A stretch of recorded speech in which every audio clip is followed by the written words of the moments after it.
Hello everyone, आज हम discuss करने वाले हैं पावर ऑफ चॉइस के बारे में। अभी हमने एक स्टेटमेंट देखेगी that there is a space between stimulus and response, जो कि पावर टू चूज है या पावर ऑफ चॉइस है। जितने भी सेट ऑफ रिस्पॉन्सेज अवेलेबल हैं, हमारे पास ऑप्शंस अवेलेबल हैं गिवन सिचुएशन में, गिवन सर्कमस्टांस में या गिवन प्रॉब्लम में, उनमें से हम किसे चूज़ करते हैं उस पर ही हमारी ग्रोथ और हमारी फ्रीडम डिपेंड करती है। सबसे पहले हम देखेंगे कि हमारी ग्रोथ कैसे डिपेंड करती है और कैसे फ्रीडम।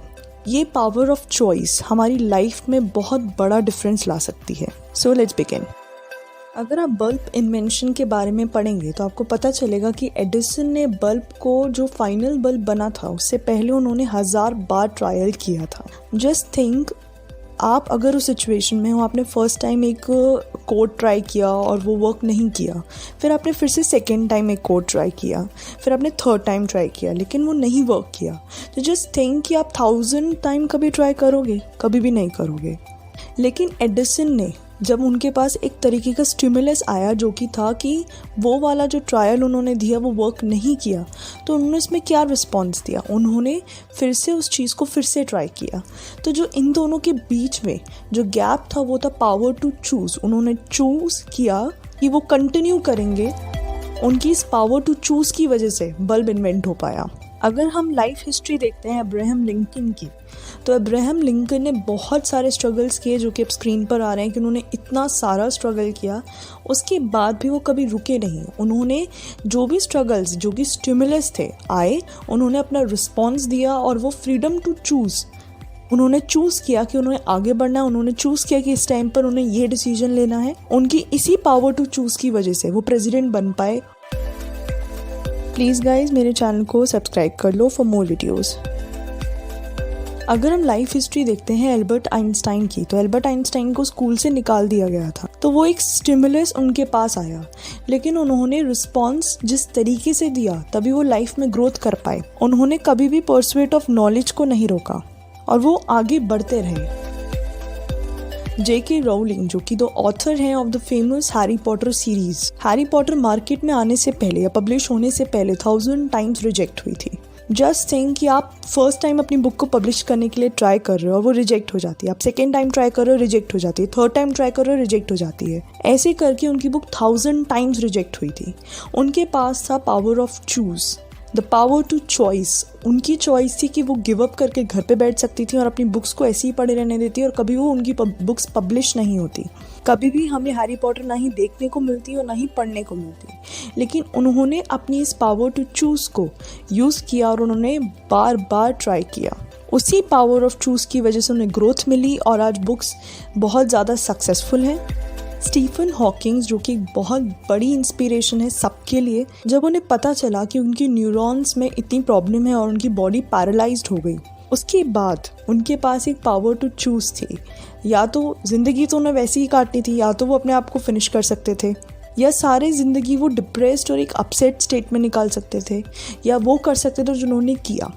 उन्होंने रियली में ये प्रूफ किया कि इंसान की बॉडी अगर पैरालाइज हो सकती है, लेकिन उसका माइंड कभी भी पैरालाइज नहीं हो सकता। उसके पास तब भी एक फ्रीडम टू चॉइस है, to choose out of all the alternatives possible in a given situation और in a given stimulus. Definition का फर्स्ट पार्ट था कि हमारे रिस्पॉन्स में हमारी ग्रोथ लाई करती है, वो प्रूव हो गया। सेकेंड पार्ट था कि वही हमारी फ्रीडम है। हमारा रिस्पॉन्स की जो चॉइस है वो हमारी बहुत बड़ी फ्रीडम है। Point from the book man search for meaning by Victor Frankl. Victor Frankl professor थे न्यूरोलॉजी और साइकेट्री के। वर्ल्ड वॉर 2 के टाइम पर उन्होंने 3 साल डिफरेंट कंसंट्रेशन कैंप्स में बिताए थे। उनकी फैमिली में उनके फादर, ब्रदर और उनकी वाइफ, तीनों की कंसंट्रेशन कैंप्स में डेथ हो जाती है। समहाउ वो और उनकी सिस्टर सरवाइव कर पाती हैं। जितनी भी चीज़ें उनके पास होती है वो सब कुछ चली जाती हैं। अब जो बात विक्टर फ्रैंकल कर रहे हैं उसको समझने के लिए सबसे पहले हमें ये समझना होगा कि कंसंट्रेशन कैंप का एनवायरनमेंट कैसा था और किस तरीके के माहौल में वो लोग रहे हैं। तो सबसे पहला डर तो ऑब्वियसली यही था कि किसी भी टाइम उन्हें गैस चैम्बर में भेज दिया जाएगा या किसी भी टाइम उन्हें मार दिया जाएगा। उसके अलावा उनसे जब कंसंट्रेशन कैंप्स में काम कराया जाता था तो भी उन्हें टॉर्चर किया जाता था। बहुत ही अनहाइजीनिक कंडीशंस थी, प्रॉपर फूड नहीं मिलता था जिसकी वजह से बॉडी बहुत ज़्यादा वीक हो जाती थी। ऑल्ड कंडीशंस में भी इन्हें काम करना पड़ता था, जैसे विंटर कंडीशंस में भी इन्हें विदाउट क्लोथ्स इन लोगों को काम करना पड़ता था। इनको एनिमल्स की तरह से ट्रीट किया जाता था, ह्यूमंस को वहाँ पर एनिमल्स की तरह ट्रीट किया जाता था। तो इन शॉर्ट कंसंट्रेशन कैंप में मेंटल और फिजिकल टॉर्चर हुआ करता था। के बाद विक्टर फ्रैंकल के मन में बहुत सारे क्वेश्चंस अपने दिमाग में चल रहे थे जब वो उन कंसंट्रेशन कैंप्स में थे।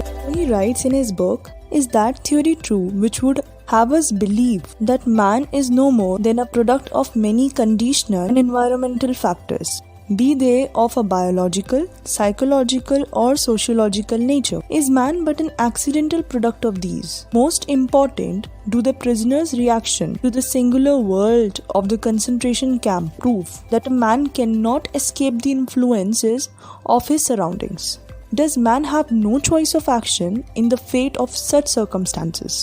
बेसिकली अगर हम सम अप करें जो उन्होंने क्वेश्चंस पूछे हैं, वो ये कह रहे हैं कि अगर हमें एक सर्कमस्टांसेस दे दी जाए इस तरीके की जहाँ पर आपका मेंटल और फिजिकल टॉर्चर हो रहा है, तो क्या इंसान के पास कोई भी चॉइस नहीं है? सिर्फ वो एक पपेट रह जाता है सिचुएशन का, सर्कमस्टांस का, और उसकी अपनी कोई चॉइस होती ही नहीं। Further rights, we can answer these questions from experience as well as on principle. Experiences of camp life show man does have a choice of action. There were enough examples, often of a heroic nature, which proved that empathy could be overcome, irritability suppressed. Man can preserve a vestige of spiritual freedom, of independence of mind, even in such terrible conditions of a psychic and physical stress. That basically means कि वो अपने experience और principal की base पर इन सारे questions का answer दे रहे हैं। वो ये कह रहे हैं कि उन्होंने देखा है कि even despite of such terrible conditions, जहाँ पर आप पर मेंटली और फिजिकली दोनों तरीके से टॉर्चर हो रहा है, उसके बाद भी आपके पास चॉइस होती है कि आपको किस तरीके से सिचुएशन में अपना रिस्पॉन्स देना है। उन्होंने देखा है कि काफी लोगों ने इसमें हीरोइक नेचर से रिस्पॉन्स किया है और अपनी इरिटेशन को साइड में रखकर दूसरों की मदद करी है। वो अपने आप को, man can preserve his independence of mind, basically अपने आप को माइंड के लेवल पे वो इंडिपेंडेंट तब भी रख सकता है।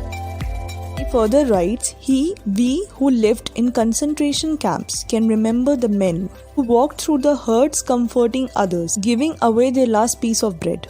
They may have been few in number, but they offer sufficient proof that everything can be taken from a man, but one thing, the last of the human freedoms, to choose one's attitude in any given set of circumstances, to choose one's own way. Basically वो ये कह रहे हैं कि जो लोग concentration camp में रहे हैं, उन्होंने ये देखा है कि even in such terrible conditions कुछ लोग ऐसे थे जो कि दूसरों को कंफर्ट करने के बारे में सोचते थे, जो कि अपना लास्ट ब्रेड भी दूसरों के साथ शेयर कर लेते थे, दूसरों को दे देते थे, क्योंकि वहाँ पे खाना ऑलरेडी उनके पास कम होता था। चाहे वो नंबर में, क्वांटिटी में कम थे, ऐसे लोग आपको वहाँ पर कम मिलेंगे, लेकिन वो एक सफिशिएंट प्रूफ दिखाता है कि इंसान के पास ये चॉइस है कि वो किस तरीके से किस टाइम पर कैसे रिएक्ट करेगा। अगर उसे सब कुछ भी ले लिया जाए तो मैन के पास एक फ्रीडम बचती है, that is freedom to choose. Last para, and there were always choices to make. Every day, every hour offered the opportunity to make a decision determined whether you would or would not submit to those powers which rob you of very self, your inner freedom, which determined whether or not you would become the plaything of circumstance, renouncing freedom and dignity to become molded into the form of typical inmate. Please guys, मेरे channel को subscribe कर लो for more videos. It basically means that you are not the plaything of circumstance. का क्या मतलब है? आप circumstance के इन्फ्लुएंस में आकर जो इमोशंस उस सिचुएशन की वजह से आ रहे हैं, उनमें इन्वॉल्व होकर आप डिसीजन नहीं ले रहे हो। आप अपनी पावर ऑफ चॉइस को यूज कर जो कि आपकी इनर पर्सनैलिटी को रिफ्लेक्ट करता है, वो चॉइस आप ले रहे हो, जो कि आपकी इनर फ्रीडम को और इनर सेल्फ को खत्म नहीं होने दे रहे, to rob you of your very self. To sum up everything जो हमने डिस्कस करी है वो ये है कि हमारे पास कितनी भी वर्स्ट कंडीशन आ जाए, क्योंकि कंसंट्रेशन कैंप एक बहुत वर्स्ट कंडीशन को केस को हमने कंसीडर किया है और हमारी लाइफ में ऐसा सिनेरियो आना बहुत डिफिकल्ट है। हमारी कंडीशंस तो कंपैरेटिवली बहुत नॉर्मल है, पर हम उस वर्स्ट केस को कंसीडर अपने दिमाग में रखते हैं, जो कि यही बताता है कि तब भी हमारे पास, जब उस सिचुएशन में हमारे पास फ्रीडम टू चूज था, पावर ऑफ चॉइस था, तो हमारे पास डेली लाइफ में भी पावर ऑफ चॉइस हमेशा है। हमारी लाइफ इज ऑल अबाउट कि हम क्या चॉइसेस ले रहे हैं। छोटे हों या बड़े हों, उसी पर हमारा फ्यूचर डिपेंड कर रहा है, उसी पर हमारी ग्रोथ डिपेंड कर रही है। और ये जो पावर ऑफ चॉइस है वो हमारी इनर फ्रीडम को रिफ्लेक्ट करता है। अगर हम ये सोचते हैं कि हमारे पास कोई भी ऑप्शन नहीं है, कोई चॉइस नहीं है इन अ गिवन सर्कमस्टेंस, वो भी कहीं ना कहीं अनकॉन्शियसली हम चूज कर रहे हैं टू नॉट टू चूज, और हम चूज कर रहे हैं कि हमारे पास कोई ऑप्शन नहीं है। इन द एंड ये पावर आपको यूज करनी है या नहीं करनी, this the choice is yours.